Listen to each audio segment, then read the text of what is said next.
Hello बच्चों, कैसे हैं आप लोग।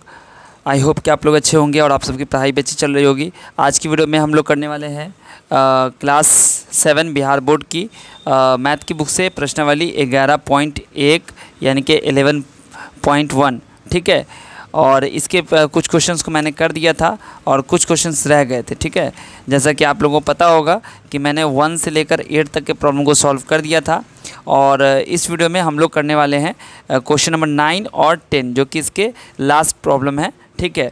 तो पूरी वीडियो ध्यान से देखिएगा और अगर वीडियो अच्छी लगे आपको कुछ सीखने को नया मिले तो ज़रूर इस वीडियो को अपने सभी दोस्तों के साथ शेयर कर दीजिएगा, ठीक है।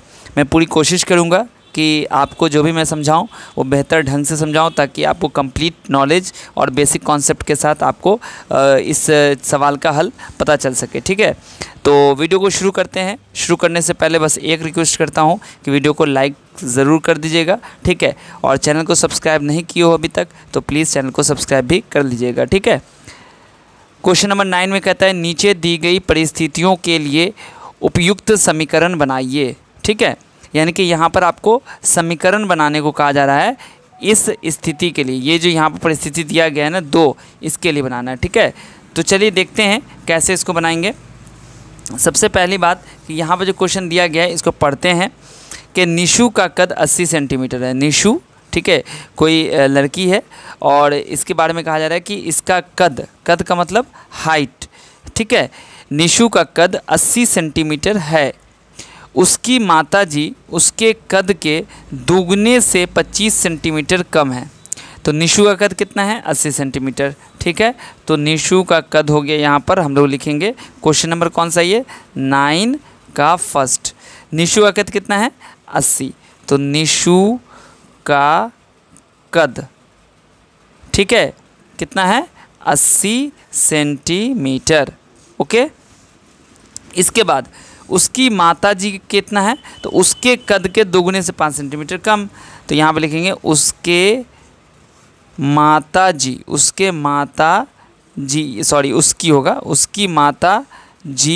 का कद कितना होगा?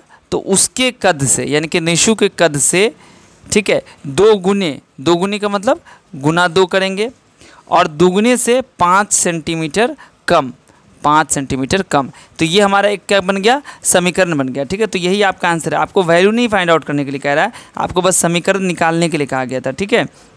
तो यहाँ पर हम लोगों ने समीकरण निकाल लिया है कि माता जी का कद कितना हो गया? 80 × 2 - 5, ठीक है ना।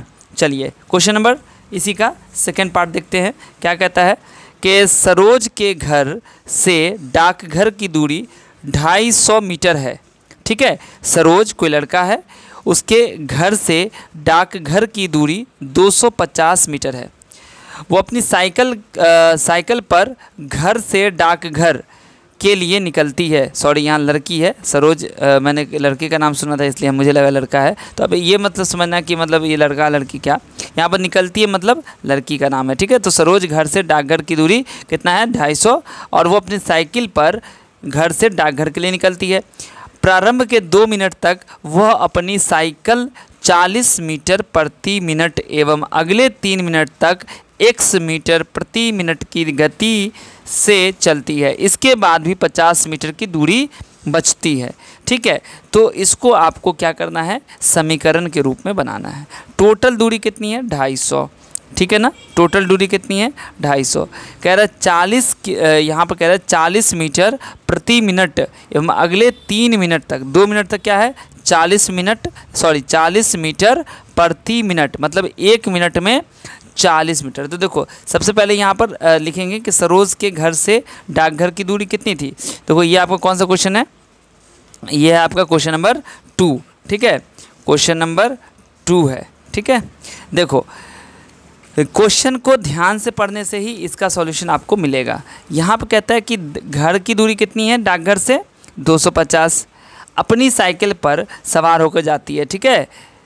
तो प्रारंभ के 2 मिनट तक वो अपनी साइकिल से 40 मीटर प्रति मिनट मतलब 1 मिनट में 40 मीटर जाती है, ठीक है ना। 2 मिनट तक ऐसा काम करती है। फिर अगले 3 मिनट तक x मीटर प्रति मिनट की गति से तय करती है। उसके बाद भी 50 मीटर दूरी बचती है, ठीक है ना। तो देखो पहली चीज़ तो ये है कि यहाँ पर जो ये दिया गया 40, ठीक है, ये क्या है 40 मीटर प्रति मिनट, मतलब 1 मिनट और फिर 2 मिनट, तो ये 40 मीटर 40 मीटर तय कर ली। उसके बाद प्रारंभ के 2 मिनट हो गया, अब अगले 3 मिनट तक x मीटर प्रति मिनट, यानी कि 1 मिनट में x फिर x, तो यहाँ पर क्या हो जाएगा 1 2 3 मिनट इसका ख़त्म हो गया। अभी भी उसके पास कितना है 50 मीटर की दूरी बचती है और टोटल दूरी कितनी है 250। तो यहाँ पर आपको क्या कर देना है कि इस सिचुएशन को कैसे लिखना है। देखो क्या है 40 मीटर पहले जाती है 1 मिनट, देखो 40 मीटर प्रति मिनट लिखा हुआ है, ठीक है ना, यानी कि 1 मिनट में 40 मीटर जाती है और 2 मिनट तक वो अपनी साइकिल इस गति से चलाती है ना, तो 40 + 40 करेंगे, ठीक है। उसके बाद अगले 3 मिनट x मीटर प्रति मिनट की दर से चलाती है, तो x + x + x, x metre 1 minute में, फिर x मीटर 1 मिनट में, फिर x मीटर 1 मिनट में, तो 3 मिनट का हो गया और इधर 2 मिनट हो गया 40 की रफ्तार से, यानी कि 40 मीटर 1 मिनट में। तो दूसरे मिनट में क्या होगा, फिर से 40 मीटर जाएगी, तो 40 से 80 हो गया, ठीक है, और ये 3x यहाँ पे हो गया। और उसके बाद कहता है 50 मीटर फिर भी उसकी दूरी बच जाती है, ठीक है ना, तो यहाँ पर लिख देंगे 50 बराबर, अब ये सब दूरी टोटल मिलाएंगे तो कितनी होगी 250। बस यही आपका आंसर हो गया, ठीक है, आपको कुछ भी ज़्यादा नहीं करना है, ठीक है। इसको जोड़ना वरना नहीं, अगर चाहो तो जोड़ भी सकते हो, 40 40 80 + 3x + 50 बराबर 250 लिख सकते हो, लेकिन इतना भी कर दोगे चलेगा, आपको बस समीकरण बनाना था, ठीक है, बना दिया। इसके बाद आते हैं क्वेश्चन नंबर 10, निम्न समीकरण को कथन रूप में लिखिए, यानी कि जो आपने यहाँ पर किया था ना, ये समीकरण, यहाँ कथन दिया गया था, समीकरण बनाया था, अब यहाँ पर क्या है कि आपको कथन बनाना है। x - 5, देखो यहाँ पर क्या है संख्या दिया हुआ है ना, तो आपको भी वैसे कर देना है। x - 5 = 7, ये कुछ संख्या है और संख्या में 5 माइनस किया गया, 5 घटाया गया, तो कितना आया 7 प्राप्त हुआ, ठीक है। तो आपको इसी वे में लिखना है कि क्वेश्चन नंबर 10 का पहला आपको करना क्या होगा, लिखना होगा किसी संख्या, आप x भी ले सकते हो और नहीं तो आप सिर्फ ऐसा भी बोल सकते हो किसी संख्या में, ठीक है, किसी संख्या, आप यहाँ पे x ही लिख दो क्योंकि x में जोड़ा जाए ना, किसी संख्या x में 5 घटाने पर 7 प्राप्त होता है, ठीक है। तो पहला आपका बन गया, ठीक है। दूसरा आपका दिया हुआ है x + 2 = 3, तो इसको कैसे लिखिएगा, सेम चीज़ इसका भी करिए, किसी संख्या x में 2 जोड़ने पर 3 प्राप्त होता है, ठीक है। इसके बाद आपका क्या है, यहाँ पर लिख लीजिएगा प्राप्त होता है। इसके बाद आपको लिखना है तीसरा में क्या है 2x = 4, तो ये क्या हो गया, किसी संख्या x में 2 से गुना कर रहे हैं, तो यहाँ पर लिखेंगे किसी संख्या x में, ठीक है, 2 से गुना करने पर क्या हो रहा है 4 प्राप्त होता है, ठीक है। इसके बाद चौथा क्वेश्चन इसका क्या है, x/3 = 5, तो इसमें क्या करिएगा, किसी संख्या x में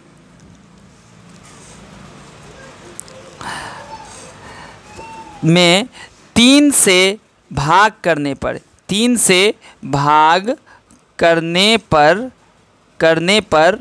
5 प्राप्त होता है, ठीक है। चलिए उसके बाद आपका है चौथा हो गया, पाँचवा कहता है x + 1/8 = 5, तो इसको कैसे लिखेगा ध्यान से देखिए, किसी संख्या x में 1 जोड़ा गया, किसी संख्या x में 1 जोड़ने या जोड़ कर 8 से भाग करने पर क्या हो गया, भागफल 5 प्राप्त होता है, ठीक है ना। बस ये आपको लिख देना है। और आपका जो एक्सरसाइज था ना वो हो गया एंड 11.1, ठीक है ना। ये एक्सरसाइज के सारे क्वेश्चन को मैंने समझा दिया है। अब है एक समीकरण को हल करना या हल ज्ञात करना। तो ये आपका जो है ना एक्सरसाइज कौन सा है, 11.2 11.2 प्रश्नावली 11.2 को हम लोग करेंगे अगली वीडियो में, ठीक है। तो आप कितनी एक्साइटेड है कमेंट में ज़रूर बताइएगा, और इस वीडियो को अपने सभी दोस्तों से शेयर ज़रूर कर दीजिएगा, ठीक है ना। जितना ज़्यादा हो अपने सभी दोस्तों से शेयर कर दीजिए, उनकी भी मदद हो जाएगी, ठीक है। कई सारे बच्चे मुझे फेसबुक पे मैसेज करते हैं कि सर आपका वीडियो बहुत अच्छा लगा, ठीक है, आपका वीडियो मुझे पहले ही नहीं मिला, मुझे बहुत दिक्कत होती थी, अब आपका वीडियो मिल गया है तो मुझे अब दिक्कत नहीं होती है। तो इसीलिए आप लोग भी ज़्यादा से ज़्यादा दोस्तों से शेयर कर दीजिए, ठीक है। और यूट्यूब पर ज़रूर हमें देखिएगा, ठीक है। अगर आप यूट्यूब पर देख रहे हैं तो हमें फेसबुक पर फॉलो कर लीजिए, अगर आप फेसबुक पर देख रहे हैं तो हमें यूट्यूब पर सब्सक्राइब ज़रूर कर लीजिएगा, ठीक है ना। दोनों जगह आपको वीडियोस मिलती रहेगी टाइम से। तो अगर आप किसी और क्लास में हैं तो आप हमारे वीडियो को अपने जूनियर्स के साथ या अपने सीनियर्स के साथ शेयर ज़रूर कीजिएगा। और अगर आपको कुछ और भी चाहिए, कोई और सब्जेक्ट से रिलेटेड वीडियो चाहिए, किसी और क्लास की चाहिए, तो आप मुझे कमेंट में ज़रूर बताइएगा, ठीक है। वीडियो कैसी लगी ये ज़रूर बताइएगा। मिलता हूँ फिर आपसे अगली वीडियो में, तब तक आप सब अपना ध्यान रखिए। वीडियो देखने के लिए आप सभी बच्चों का बहुत बहुत शुक्रिया।